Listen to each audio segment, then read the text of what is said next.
What's going on, comic fan? This is the Marvelous One. After my last two videos, I got a lot of requests to do this video, so I'm gonna cliff note this the best I can. If you enjoy the button, subscribe to the channel for more content if you aren't already. So let's do this. Let's break down the comic crash of the 90s and how it mirrors today and what's going on today. So in the early 90s, there were basically two comic distributors, Capital City and Diamond Distributors. It was during this time that you saw the rise of the celebrity artists, the McFarlanes, the Mark Silvestris, the Rob Liefelds, and that was the beginning of comic Farlands, the Mark Silvestris, the Rob Liefelds, and that was the beginning of comic books peak popularity. It's never been as hot as it was in the early 90s, never, and it probably never will be again. So not unlike today's market, a lot of new investors, speculators entered the market. They saw what was going on and they were like, hey, we're going to buy these comics. A lot of them buying 3 or 4 comics at a time, one to read, a couple to put up, a couple to invest in, and the sales were already rising because of the talent on the books and the popularity. So this just made sales go absolutely through the roof. They were, selling millions and millions of copies of comic books, which, this led to a huge influx of new comic book stores opening. All right. Huge influx. So many stores that the amount of stores reached 10,000. Now think about that, 10,000 stores in the early 90s. All right. If you want to put that in perspective, right now there's around 2,000 stores. All right. There was 10,000 open. All right. Also, not unlike today, it was super easy to open a store. All you had to do was have first and last month's rent, find a spot, fill out a few paperworks, boom, you're in the comic book industry, you're ordering comic books, So the problem is everybody thinks it's super easy to own a comic book store. You're like, all I got to do is sell comic books. I got to put comics on the wall. There's a lot to it. That's a video for another time. And, that these guys were just investors. They were like, I want, or fans, fans all the time, readers of comic books. They're like, I'm going to open a comic book store. They're selling millions of copies. So it was insane. Everybody was doing it. Well, what happened was eventually all these new investors and these speculators pulled out. They were like, wait a minute, they printed 6 million copies of this Superman 75. It's never going to be worth anything. So they all pulled out of the market. They pulled out, and then these new stores, they didn't know how to operate. They didn't know how to run a business. They especially didn't know how to run a comic book store. So they closed. So this happened, and then out of these 10,000 stores, around 6,000 of them closed just as fast as they opened. All right, just as fast as they opened. So that's the cliff notes of what happened to the 90s. So when you think about the 90s and when people talk about the 90s, and I've said this in my last 2 videos, I think way too much of it gets blamed on the speculators. All right. First off, did the speculators cause the bubble? Yes, of course they caused the bubble. I'm not arguing that they caused the bubble. The investors and the speculators caused the bubble. When they left, were they the ones that burst the bubble? Yes, they burst. When they all pulled out, the bubble burst. All right.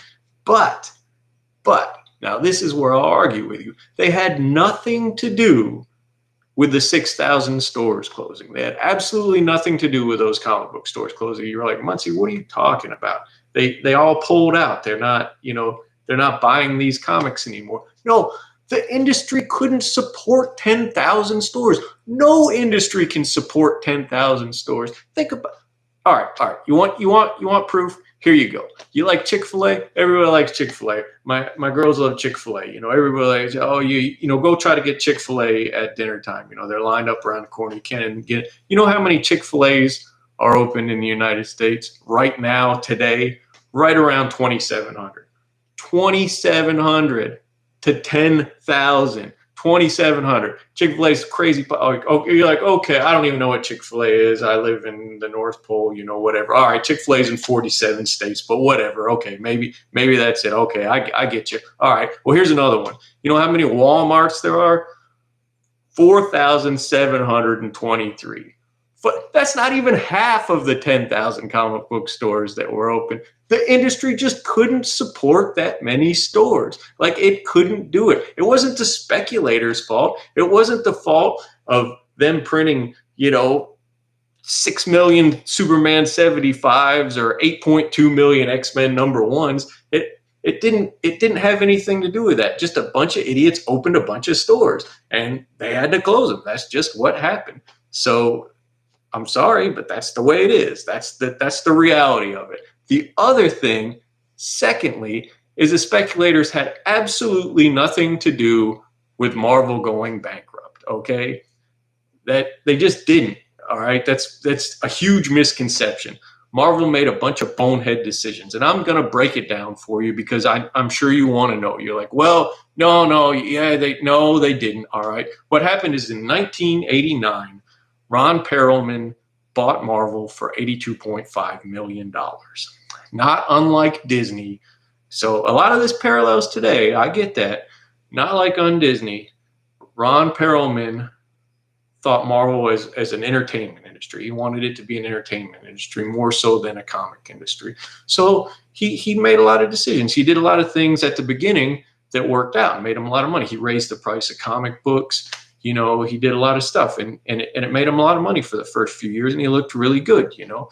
And he took Marvel stock public in '91. He took the stock public, and that was inevitable, and it made a lot of money. It made $82 million. The problem here was that 82, you know, Perelman was an investor. He had a lot of things going on, a lot of things on the side. That $82 million didn't go back into Marvel. He used it for partner companies and for debt he had. Like, he didn't invest it back into Marvel. And then in '92, he bought Fleer trading cards for $540 million, you know, $540 million. Fleer trading card. It's because trading cards were hot. You know, everybody was hot. Everybody, you know, it was hot. So, you know, it was, you know, whatever. I don't know. It's just another kind of bad decision. That, look, if Marvel was Superman, I believe Perelman was kryptonite. You know, I'm not knocking the guy. He's still a billionaire. He's still a great investor, but comic books weren't for him, you know. So anyway, after he bought Fleer in I think it was 93, 94, he partnered with Toy Biz. It was 93. Yeah, 93. He partnered up with Toy Biz, and Marvel and Toy Biz were partnered up. So, but then what happened in '94 when the bubble was getting close to burst? Perelman thought it'd be a good idea to cut out the middleman, cut out Diamond, and buy his own distribution center. Hence the much talked about distribution center, Heroes World. Everybody that's in the industry knows about Heroes World. They always talk about Heroes World. Well, this was a huge mistake. They left. This caused it was like a volcano exploding in the industry. Marvel pulling out of Diamond, and you know, this is like 60% of the industry pulling out. You know, pulling out of Diamond, pulling out of Capital City. You know, and eventually it caused Capital City to close. You know, and caused a lot of little comic distribution centers to go out of little comic companies to go out of business. So, you know, it just didn't work out. It was poor investments, and by '94, Marvel was reporting losses around $48 million, and in '96 they filed Chapter 11. In '97, Heroes World closed. Marvel returned to Diamond, which is now the sole distributor because Capital World went under, and Toy Biz bought out the majority shares of Marvel, and eventually taking them out of bankruptcy. You know, that's what happened. It had nothing to do with speculators. It had nothing to do with investors. It was bonehead business decisions, you know, that led to Marvel's bankruptcy. I mean, he made some good ones in the beginning, but towards the end, it just, that's how it happened. So, you know, crash, you know, comics are still selling, and you know, DC, nothing happened to DC. They were steady the whole way through the 90s. Like everybody's like, blah, blah. No, DC didn't go bankrupt. They just kept on selling books. People kept on buying books. The guys that were there before the 90s boom were still there after the 90s boom. They didn't go anywhere. They didn't stop buying books. They still loved them. A lot of books in the 90s were good. I loved a lot of the books in the 90s. A lot of them had good stories. A lot of people will be like, oh, only the art was good. No, man, you had Claremont writing back then, Byrne, you know, whatever, man. There was good stuff. But that's it. That's the cliff notes of what happened in the 90s crash. And it's not, a lot of things mirror today. You know, DC, of course, was the first to leave Diamond, and then, you know, now Marvel's leaving and going to, you know, Penguin Random House, and you know, the new investors are in, and all that stuff is the exact same stuff that happened in the 90s. So I get it. I get why people are making the comparison. Like I said, the biggest difference is people know what's going on now. Marvel didn't buy a distribution company. They're going to the largest book distributor in the world. These guys already know how to distribute books, and Marvel was already distributing books to them. I'm sure some CEO sitting somewhere was like, hey, we're already sending all these other books through Penguin Random House. Why aren't we sending our comic books through them?